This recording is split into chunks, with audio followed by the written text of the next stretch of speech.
Movie के starting scene में हमें एक लड़का दिखाया जाता है जिसका नाम होता है लाइट। उस वक्त लाइट अपने स्कूल में होता है। तब अचानक ही वेदर चेंज हो जाता है, हवाएं चलने लगती हैं और आसमान से एक बुक जमीन पर आकर गिरती है। वो बुक लाइट को मिल जाती है। लाइट उसे चेक करता है और फिर अपने पास रख लेता है। यहाँ पर हम ये जान पाते हैं कि ये कोई आम बुक नहीं थी बल्कि ये एक एंशिएंट बुक थी। तभी वहाँ पर बारिश भी होने लगती है। अंदर जाते हुए लाइट देखता है कि स्कूल का एक नॉटी लड़का दूसरे लड़के को परेशान कर रहा है और लाइट उस लड़के को ऐसा करने से मना करता है, जबकि बदले में वो लड़का लाइट को पंच मारता है। लाइट के साथ साथ उसका बैग भी जमीन पर गिर जाता है। एक टीचर को लाइट के बैग से दूसरे स्टूडेंट्स के होमवर्क मिल जाते हैं। यहाँ पर लाइट का ये सीक्रेट रिवील हो जाता है कि वो दूसरे स्टूडेंट्स के होमवर्क करता है। इस बात की वजह से लाइट को प्रिंसिपल के पास भेजा जाता है। पनिशमेंट देने के लिए लाइट को अकेला ही एक रूम में रखा जाता है। जब वो अकेला बैठा होता है तो उसे वो एंशिएंट बुक याद आ जाती है। फिर वो उस बुक को रीड करने लगता है और ये कोई सिंपल बुक नहीं थी बल्कि रोल से भरी हुई थी, यानी इस बुक को रखने के भी असूल थे। ये बुक सदियों पुरानी थी।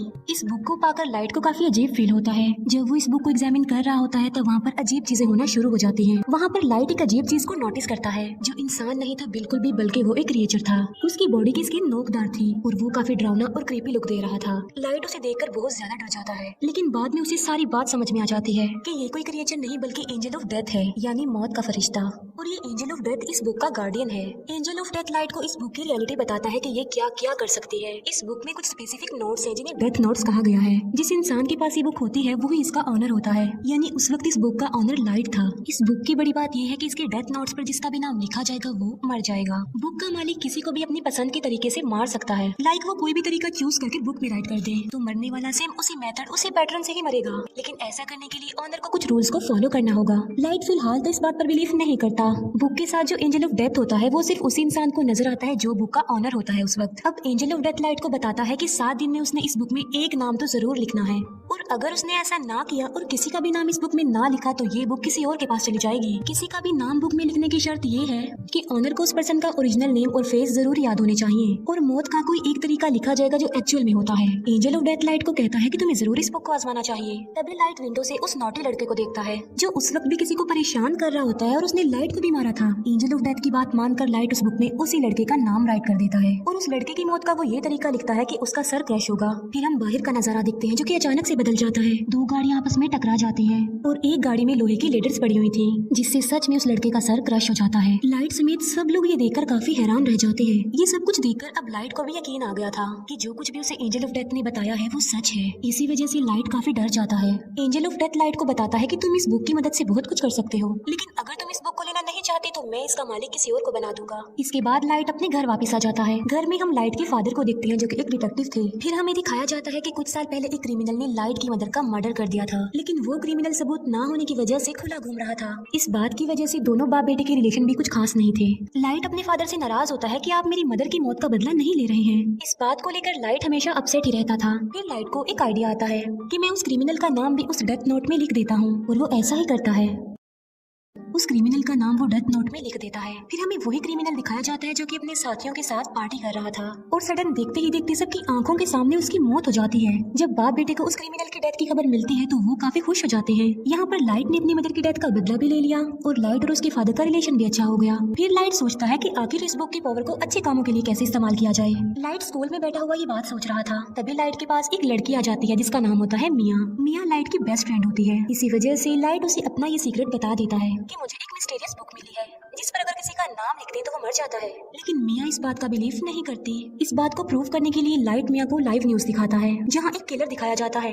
लाइट उस किलर के बारे में डेथ नोट में लिख देता है कि एक गाड़ी उसे हिट कर देगी जिसकी वजह से वो मर जाएगा। अब क्योंकि लाइट को उस क्रिमिनल का नाम और चेहरा मालूम थे तो बिल्कुल ऐसा ही होता है। ये देखकर मिया काफी शॉक्ड रह जाती है। वो प्लान बनाते हैं कि अब हम एक बड़ी ताकत के मालिक हैं और हम इस बुक की मदद से बुरे लोगों को इस दुनिया से मिटा देंगे। बुरे लोग यानी क्रिमिनल्स, किलर्स और इसी तरह के खतरनाक लोग। अब ऐसा करने के लिए उन्हें नाम और चेहरे इजीली इंटरनेट से मिल सकते थे, इसीलिए वो बुरे लोगों के नामों की एक लिस्ट बना लेते हैं और बुरे लोग आहिस्ता आहिस्ता मरने भी लगते हैं। यहाँ पर हम ये भी जान पाते हैं कि बुक का ऑनर मरने वाले पर अपना कंट्रोल भी कर सकता है। लाइट ने अपने लिए एक नाम चुना था और वो था कीरा, यानी जब भी कोई मरता था तो वहाँ पर लाइट कीरा लिख देता था ताकि बुरे लोगों में इस नाम की दहशत फैल जाए और वो गलत काम छोड़ दे कि अब सब क्रिमिनल्स और बुरे लोगों को मारने वाला कीरा आ गया है। और देखते ही देखते पूरी दुनिया में ये खबर वायरल हो जाती है कि कीरा नाम का कोई सीरियल किलर आ गया है जो सबको मारता जा रहा है और कुछ लोग तो कीरा को स्पॉट भी कर रहे थे कि ऐसे कम से कम दुनिया से बुरे लोग तो खत्म होंगे।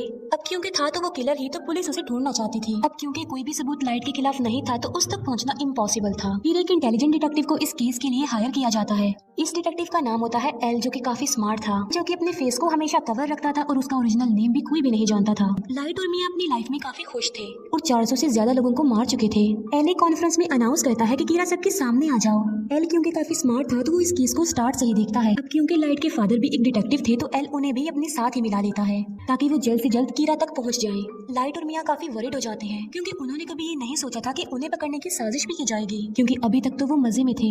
लेकिन एल की एंट्री ने उनकी टेंशन को बढ़ा दिया। लाइट अपने फादर से पूछता है कि अगर कीरा को पकड़ लिया तो उसके साथ क्या किया जाएगा। लाइट के फादर कहते हैं कि आधे लोग कहेंगे कि कीरा को फांसी की सजा होनी चाहिए, जबकि आधे लोग कहेंगे कि आखिर इसने ये सब कुछ कैसे किया, इस बात पर रिसर्च की जाए। ये सुनकर लाइट की टेंशन और ज्यादा बढ़ जाती है। फिर ये सारी बात वो मिया को भी बताता है और उसे कहता है कि अब हमें ये सब कुछ स्टॉप कर देना चाहिए, क्योंकि एल के शक के दायरे में बहुत सारे लोग थे जिनमें लाइट भी शामिल था, क्योंकि वो अपने फादर के डाटा को इजीली एक्सेस कर सकता था। इसीलिए एल एक एजेंट को लाइट के पीछे लगा देता है ताकि वो लाइट की एक्टिविटीज पर नजर रख सके। जब लाइट को इस बात का रियलाइज होता है तो वो खुद को नॉर्मल रखता है। बुक में लाइट का इंटरेस्ट कम होता देखकर मिया को बुरा लग जाता है, क्योंकि ये सब करके मिया काफी एंजॉय कर रही थी। लाइट और मिया के लिए उनके रास्ते का पत्थर एल बन गया था, लेकिन वो चाह कर भी एल को नहीं मार सकते थे, क्योंकि ना तो वो लोग उसका ओरिजिनल नेम जानते थे और ना ही उन्होंने कभी उसकी शक्ल देखी थी, जो कि बुक का रूल भी था। लाइट और मिया इस बात पर डिस्कस कर रहे होते हैं कि इस बुक में उन सारे एजेंट्स के नाम राइट करने चाहिए जो कीरा को ढूंढ रहे हैं, ताकि बाकी डिटेक्टिव्स कीरा से डर जाएं और मजबूरन उन्हें इस केस को बंद करना पड़े। ये सब कुछ मिया करना चाहती थी, लेकिन लाइट ऐसा कुछ भी नहीं करना चाहता था, क्योंकि वो इनोसेंट लोगों की जान लेना नहीं चाहता था। इसीलिए मिया को भी लाइट की ये बात माननी पड़ती है और उस पर एग्री करती है।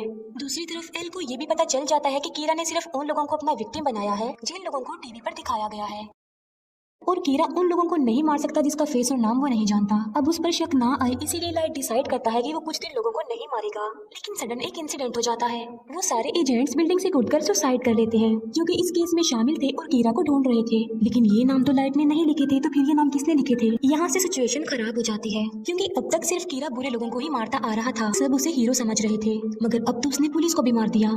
इसीलिए अब वो हीरो नहीं बल्कि खतरा बन गया जो किसी को भी मार सकता है। इस बात को लेकर लाइट काफी वरीड हो जाता है। वो एंजल ऑफ डेथ से पूछता है कि क्या ये सब कुछ तुमने किया? तब एंजल ऑफ डेथ कहता है कि ये नाम किसी और ने लिखे हैं, क्योंकि ये काम मैं नहीं कर सकता।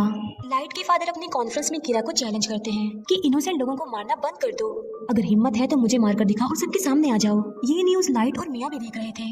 गुस्से में आकर मिया लाइट को कहती है कि तुम अपने फादर का नाम भी लिख दो उस बुक में। मिया को कहता है कि मैं अपने फादर को कैसे मार सकता हूँ, तुम्हारा क्या दिमाग खराब हो गया है? एल और भी समझदारी से इस केस को हैंडल कर रहा था। वो देखता है कि अब लाइट के फादर को कीरा मारेगा या फिर नहीं, मगर ऐसा नहीं होता। अब क्योंकि लाइट के फादर नहीं मरते, जिससे एल का जो शक लाइट पर था अब वो यकीन में बदल जाता है, क्योंकि आखिर वो भी तो एक डिटेक्टिव ही है जो इस केस को हैंडल कर रहे हैं, मगर कीरा ने उन्हें नहीं मारा। यानी कीरा कोई और नहीं बल्कि लाइट ही है। इसीलिए रात को एल लाइट से मिलता है और उसे उगलवाने की कोशिश करता है कि तुम ही कीरा हो। एल लाइट से काफी क्वेश्चंस भी करता है और उसे अपना फेस भी दिखा देता है और कहता है कि ये सब कुछ करना अब बंद कर दो। लाइट उसकी बातों को इग्नोर करके वहाँ से चला जाता है। अब खतरा उसके सर पर ही था। वो चाहते हुए भी एल को नहीं मार सकता था। मिया एल को कहती है कि मैं तुमसे प्यार करती हूँ और इस मुसीबत से निकलने के लिए हमें कुछ करना चाहिए। एल को अपने रास्ते से हटाने के लिए लाइट काफी सोचता है। वो कहता है कि एल का चेहरा तो मैं देख ही चुका हूँ, मगर एल का ओरिजिनल नेम उसका फ्रेंड जरूर जानता होगा। लाइट एल के फ्रेंड का नाम उस बुक में राइट कर देता है और उसे अपने कंट्रोल में कर लेता है। अब यहाँ पर बुक का एक और रूल सामने आता है कि अगर ऑनर ने किसी के नाम वाला पेज जला दिया तो वो पर्सन बच जाएगा और उसे कुछ भी नहीं होगा। लेकिन एंजल ऑफ डेथ लाइट को बताता है कि ये सिर्फ एक ही दफा होगा। अब एल का फ्रेंड लाइट के कंट्रोल में आ चुका था, मगर वो भी एल का ओरिजिनल नेम नहीं जानता था। लाइट उसे कहता है कि किसी भी तरह एल का असली नाम पता लगवाओ। तब एल का फ्रेंड बताता है कि एल एक अकेडमी में जाता था, मे भी उसके डॉक्यूमेंट्स में उसका ओरिजिनल नेम हो। इसीलिए लाइट उसे फौरन अकेडमी में जाने को कहता है। एल का फ्रेंड ऐसे ही करता है और वो अकेडमी में चला जाता है। लाइट का प्लान था कि जब उसे एल का ओरिजिनल नेम पता चल जाएगा तो वो उस पेज को जला देगा जिस पर एल के फ्रेंड का नाम लिखा है, जिससे उसकी जान बच जाएगी और सब कुछ नॉर्मल हो जाएगा। लेकिन एल को डाउट हो जाता है कि उसका फ्रेंड मिसिंग है। उसे सारी बात भी समझ आ जाती है कि लाइट ने उसे भी अपने कंट्रोल में ले लिया होगा मेरा असली नाम जानने के लिए। इस बात से एल काफी वरीड हो जाता है। इसीलिए एल बगैर इन्फॉर्म किए लाइट के घर पर आ जाता है। वो लाइट के फादर को कहता है कि आपका बेटा ही असल कीरा है और इसी ने ही मेरे फ्रेंड को गायब भी किया है। लेकिन लाइट पर किसी को भी शक नहीं था, क्योंकि उसके खिलाफ कोई सबूत जो नहीं था। एल उनके घर की तलाशी लेता है, मगर उसे वहाँ पर कुछ भी नहीं मिलता, ना ही वो एंशिएंट बुक मिलती है, क्योंकि मिया उसे अपने साथ ले गई थी।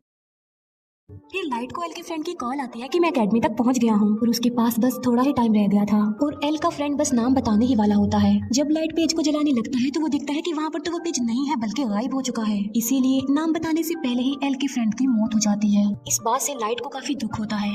फिर एक डांस पार्टी में मिया ये राज रिवील करती है कि एल के फ्रेंड के नाम का पेज मैंने ही फाड़ा था, और तो और पुलिस ऑफिसर्स के नाम भी उस बुक में मैंने ही लिखे थे। वो बताती है कि अब तो मैंने तुम्हारा नाम भी लिख दिया है उस बुक में। और लाइट की मौत का तरीका ये है कि आधी रात को उसकी हार्ट बीट बंद हो जाएगी और वो मर जाएगा। वो कहती है कि अगर तुम मुझे ये बुक दे दोगे तो मैं तुम्हारा नाम जला दूंगी।